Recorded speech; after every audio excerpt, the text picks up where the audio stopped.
어떤 아이가 태어나면서부터 아무것도 듣지 못하는 선천적인 장애를 가지고 태어납니다.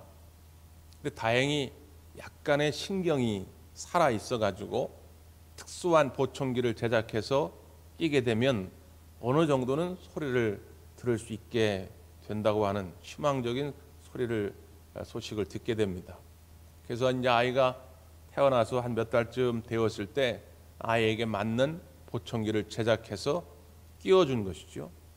이 아이는 태어나서 처음으로 세상의 소리를 듣게 됩니다. 처음에는 약간 놀란 그런 눈치였어요.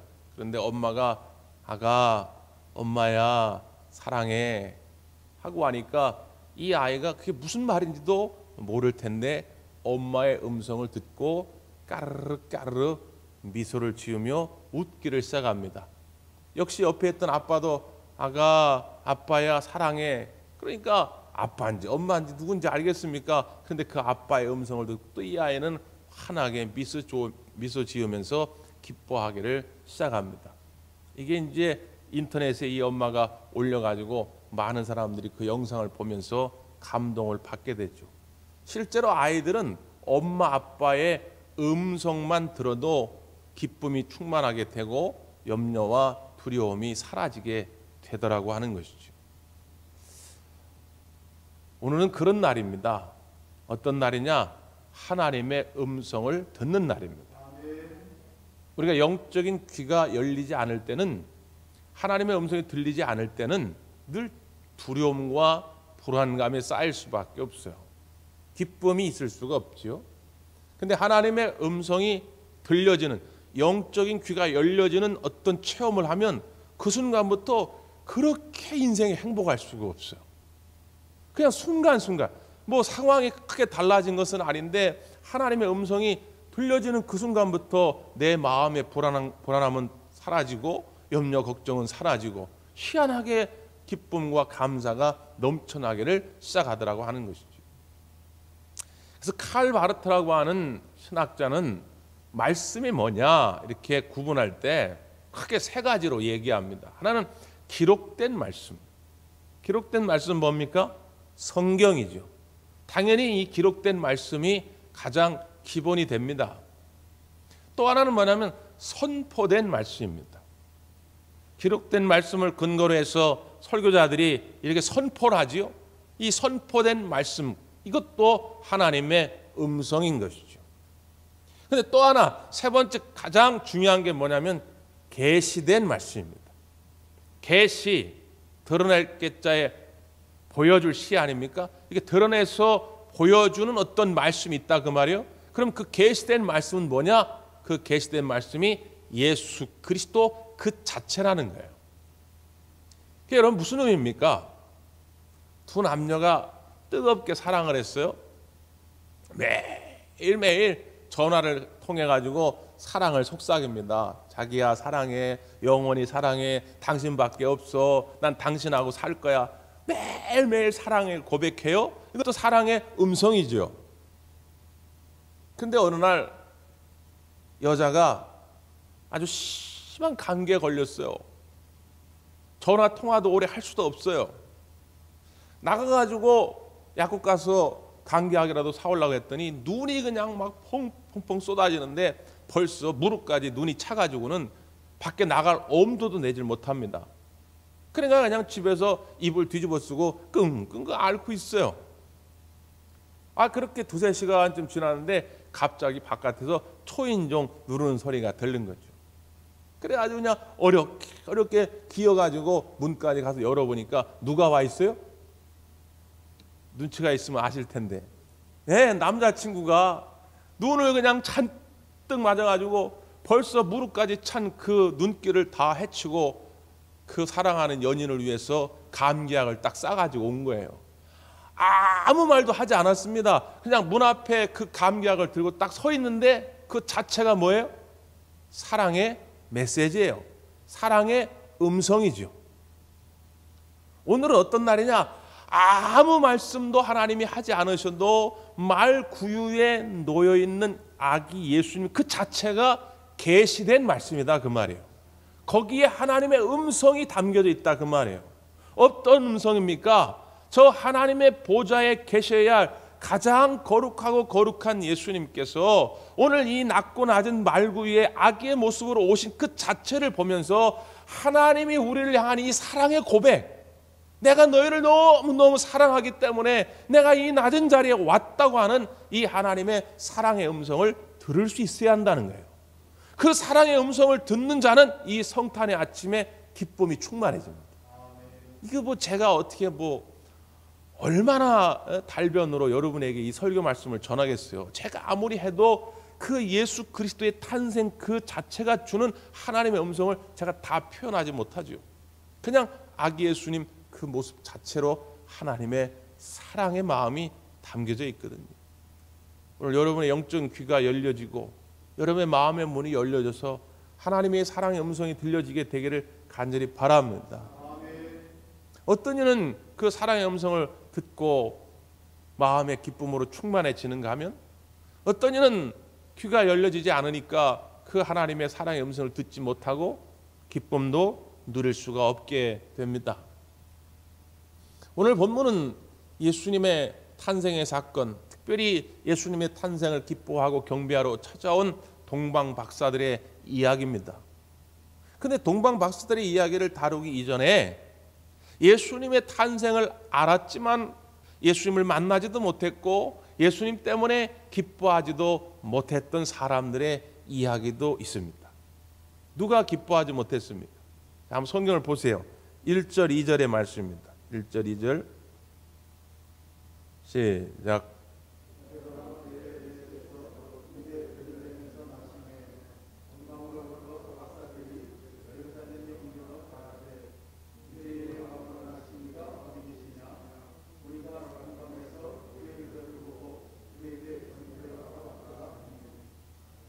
여기 보면 헤롯 왕 때에 이렇게 돼 있죠.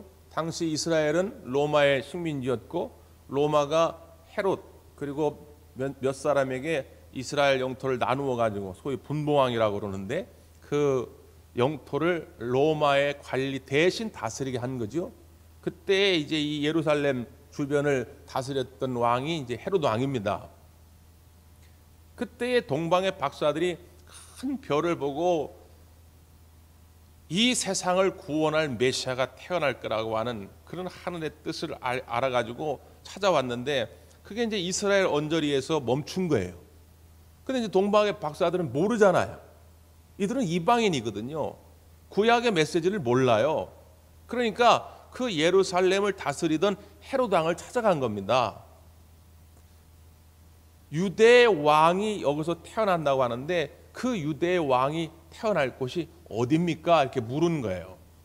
여기서 유대인의 왕이라고 하는 건 단순히 이 세상을 통치하는 이 땅의 왕을 묘사하는 것이 아니라 유대인의 왕이라는 말은 관용적인 표현입니다. 야, 저 사람 좀 발이 넓다.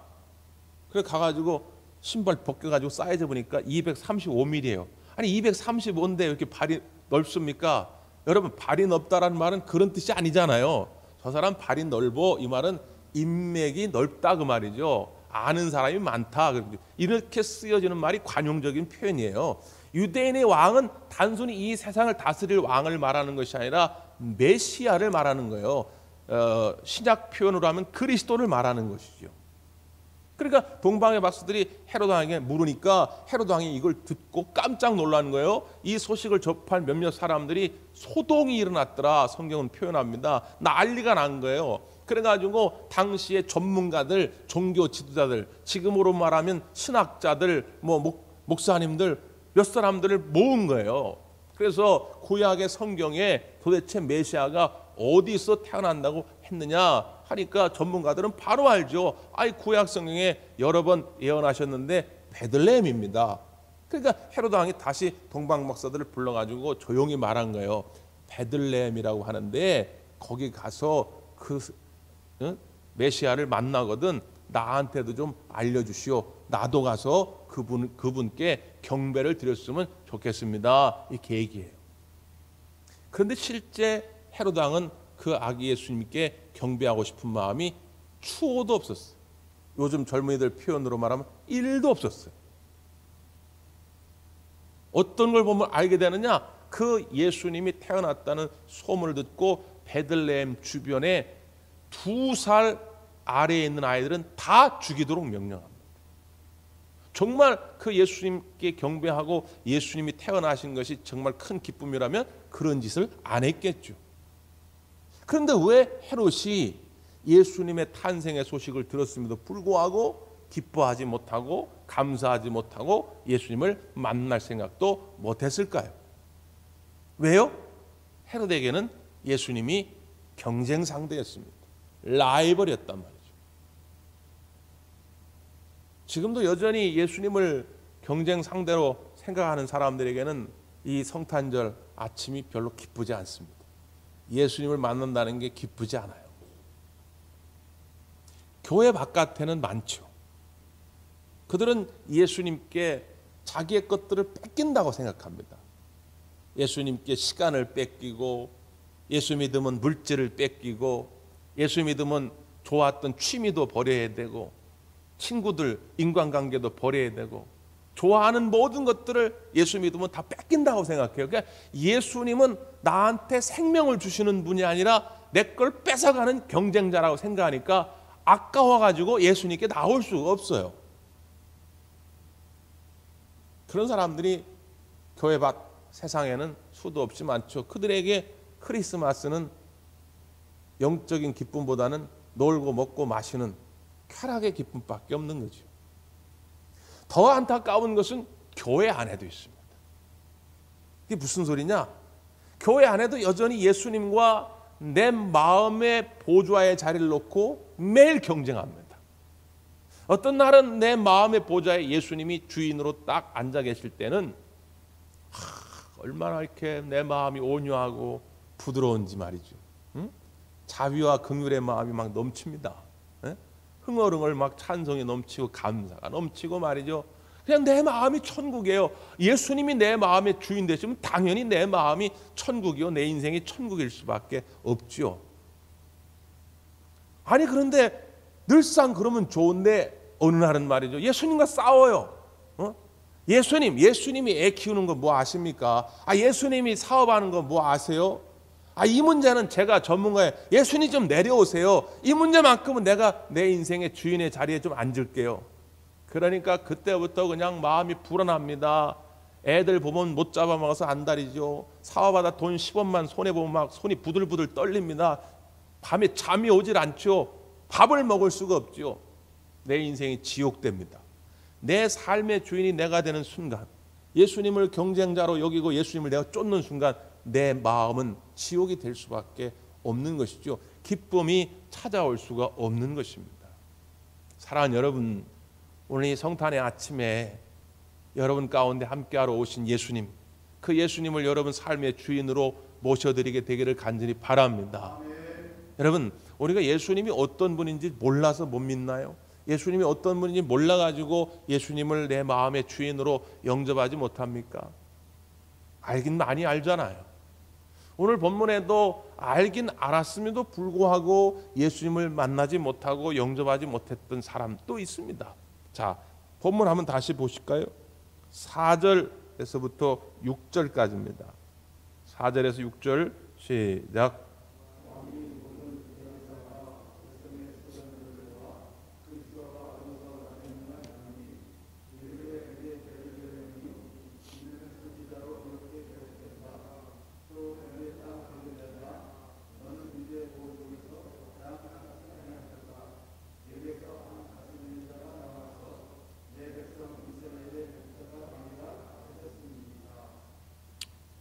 여기 보면 대제사장들 또 서기관들, 이 사람들은 종교 전문가들입니다.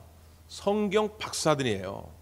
그러니까 그들을 부른 거예요. 그들은 딱 헤롯 왕의 질문을 듣자마자 그냥 바로 자동적으로 나온 거예요. 미가서 5장 2절의 말씀을 인용하면서 유대 땅 베들레헴아, 너는 유대 고을 중에서 가장 작지 아니하도다. 내게서 한 다스리는 자가 나와서 내 백성 이스라엘의 목자가 되리라. 이미 구약 시대에 많은 예언자가 예언한 것처럼 메시아가 베들레헴에서 나실 것을 바로 알려준 거죠. 그렇게 알았으면, 그렇게 알았으면 얼른 가서 베들레헴 가서 예수님을 만나고 예수님께 경배하고 예수님 때문에 기뻐하고 축제를 벌려야 할 거 아니겠습니까? 근데 그들은 다 알고 있었지만 찾아가지 않습니다. 그리고 오히려 이 예수님 때문에 얼마나 마음에 화병을 갖게 되는지 몰라요. 끝내는 그 시기와 질투심 때문에 이들이 주도해서 예수님을 십자가에 못 박아 죽게 만들죠. 성경을 많이 안다고 해가지고 예수님을 내 안에 모시는 것이 아닙니다.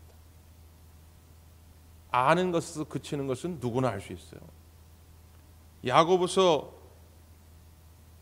2장의 말씀 가운데 보면 우리에게 참 여러 가지 도전을 주는 말씀이 있는데 2장 19절입니다. 내가 하나님은 한 분이신 줄을 믿느냐? 잘하는도다.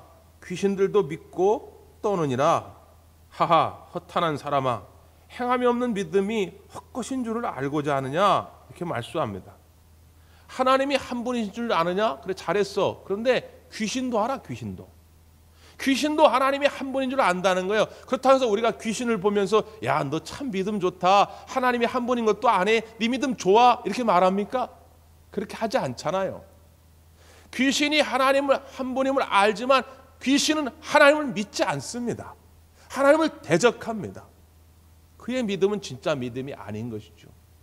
진짜 믿음은 우리의 삶 속에서 구체적으로 한 분이신 하나님을 내 마음에 모시고 그 하나님의 인도하심을 따라 행하며 사는 것입니다.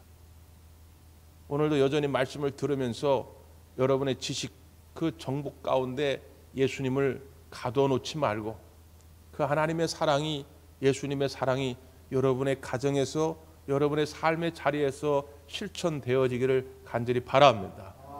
그래야 이 성탄의 기쁨을 제대로 맛볼 수가 있다, 그 말이죠. 그걸 우리에게 보여준 사람들이 누굽니까? 바로 이 동방 박사들이에요. 자, 예수님을 만나러 와서 예수님 때문에 크게 기뻐했던 사람들 마지막으로 보죠. 10절, 11절의 말씀입니다. 시작.